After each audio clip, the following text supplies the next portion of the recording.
श्रीनाथ जी का भोग श्रृंगार। एक समय श्रीनाथ जी श्यामढाक पर ग्वाल मंडली के संग खेल रहे थे। तब श्रीनाथ जी ने एक वैष्णव से कहा कि तू काका जी श्री गुंसाई जी से कहना कि मुझे खूब भूख लगी है, मैं यहाँ ग्वाल मंडली के संग खेल रहा हूँ, मुझे यहाँ दिभात आरोगना है, इसलिए श्री गुंसाई जी स्वयं दिभात की सामग्री सिद्ध कर यहाँ लाकर पधारे।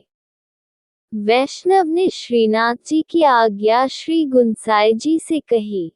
श्री गुंसाई जी अपरस कर दिभात की सामग्री सिद्ध करी। दिभात की हांडी लेकर श्यामढाक पधारे। श्री गुंसाई जी जब श्यामढाक पधारे तब दर्शन किए कि श्रीनाथ जी व दाऊजी ग्वाल मंडली के संग खेल रहे हैं। श्रीनाथ जी ने श्री गुंसाई जी को देखा तब दौड़ते दौड़ते श्री गुंसाई जी के पास आए। श्री गुंसाई जी की गोद में एक तरफ श्रीनाथ जी और दूसरी तरफ श्री दाऊजी बैठे। श्री गुंसाई जी हांडी में से दिभात लेकर श्रीनाथ जी को आरोगवे, कभी दाऊजी को आरोगाने लगे। इस लीला के दर्शन छीतस्वामी जी ने किए तब उन्हें प्रभु की बाल लीला का प्रसंग याद आया।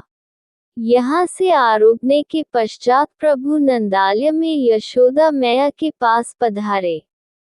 तब यशोदा मैया ने प्रभु के लिए ताज़ा माखन, बेज की रोटी और सुंदर अचार रखा था। जो सामग्री प्रभु को प्रिय है वो सारी सामग्री यशोदा मैया ने प्रभु के लिए सिद्ध करके रखी थी।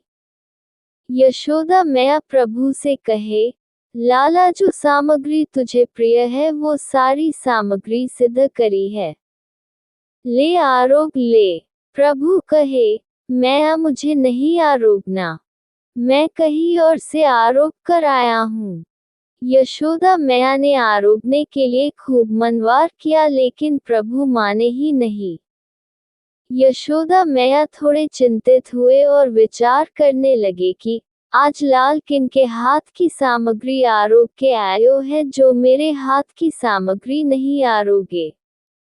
यशोदा मैया ने प्रभु को प्रेम से बुलाकर अपनी गोद में बिठाया और पूछा, लाला तुझे कभी मैं सामग्री आरोगावू हूँ, कभी नंदबावा आरोगावे है, कभी गोपिया आरोगावे है।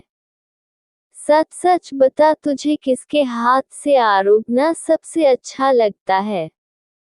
यशोदा मैया कहे, तुझे मैं सुंदर श्रृंगार करूँ, कभी गोपिया तुझे फूल की श्रृंगार करे, कभी नंद बाबा तेरे मस्तक पर मोरपंख धरावे। सच बता लाला तुझे इनमें से सबसे ज्यादा आनंद किसके हाथ से श्रृंगार धरने में आता है।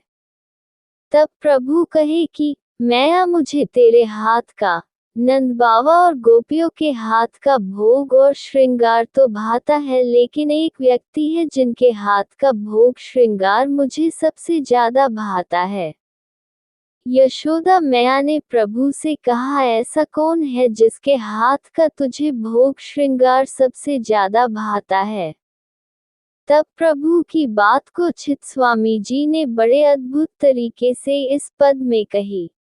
प्रभु कहते हैं, भोग श्रृंगार मैया सुन मोह को श्री विठ्ठल नाथ के हाथ को भावे।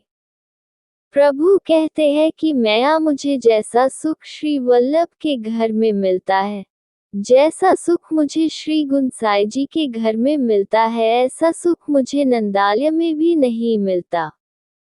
मेरे सुख का विचार जितना श्री गुंसाई जी करते हैं इतना सुख का विचार कोई कर ही नहीं सकता। यशोदा मैया कहती है, वो ऐसा क्या करते हैं। तब प्रभु आगे वर्णन करते हुए कहते हैं कि नीके नहावाया सिंगार करत है, आछी रुचि सो मोहे पाग बंधावे। प्रभु कहे, मैया क्या बताओ तुझे।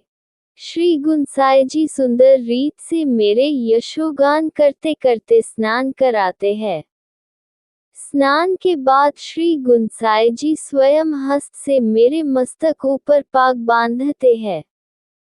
प्रेम से बात करते करते मेरा श्रृंगार करते हैं, तब मुझे खूब आनंद आता है। यशोदा मैया प्रभु से कहे कि लाल मेरे पास तो तू स्नान नहीं करता, कितने मनवार करूँ तब तू स्नान करे है। श्री गुंसाई जी के घर में इतने सीधे तरीके से कैसे स्नान करे तू? यशोदा मैया प्रभु से पूछते हैं कि मेरे घर में और श्री गुंसाई जी के घर में क्या अंतर है? मैं भी तेरा खूब ध्यान रखती हूँ। तब प्रभु कहे कि ताते सदा हो वहाँ ही रहत हो, तू डर माखन दूध छिपावे। प्रभु कहते हैं कि मैया जब श्री गुंसाई जी के घर में मुझे राजभोग धरते हैं तब जितनी भी सामग्री सिद्ध हुई हो वो सारी सामग्री लाकर मेरे सन्मुख कर देते हैं। मेरे निमित्त की जितनी भी सामग्री हो उतनी सभी सामग्री मुझे धरते हैं। जबकि तेरे घर में मुझे माखन खाने की इच्छा होती है तब वो माखन भी तू छुपा के रखती है। अब बता मैया मुझे ज्यादा आनंद कहाँ आवे? छीतस्वामी गिरधरन श्री विठ्ठल निरख नेत्र एताप नसावे। छीतस्वामी जी जब ये पद गाते हैं तब श्री गुंसाई जी के नेत्रों से प्रेमाश्रु बहने लगे।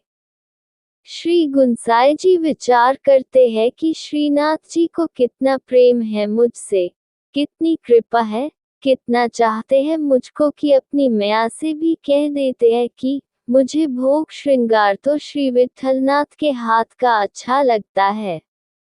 जय जय श्री राधे।